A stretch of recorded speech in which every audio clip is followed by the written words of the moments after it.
Booster shots are one step closer to getting into the arms of millions of Americans. A Food and Drug Administration advisory panel recommended on Friday a second shot of Johnson & Johnson's COVID-19 vaccine for emergency use. The recommendation comes one day after the panel approved a third shot of the Moderna vaccine for seniors and for those adults said to be at high risk. The panel is still ironing out a strategy that will allow Americans to mix and match different vaccine brands potentially.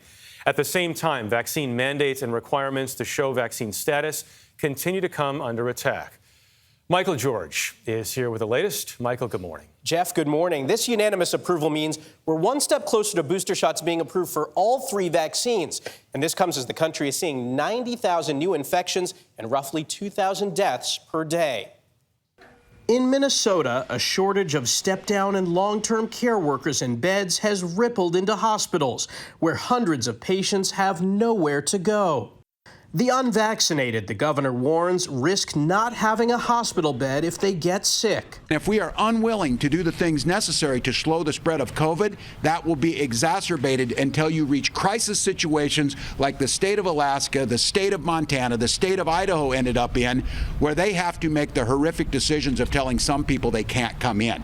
Nearly 34% of people in the U.S. currently eligible to get a vaccine haven't done that, making herd immunity impossible in this country. Yet, some efforts to mandate vaccines continue to meet with resistance. Some of Chicago's police are among them. If you ignore a directive of your supervisor, or worse, a direct order that's lawfully given, you're going to destroy your career. Yesterday evening, the head of the police union was ordered by a judge to stop making social media posts that encourage officers to stay unvaccinated.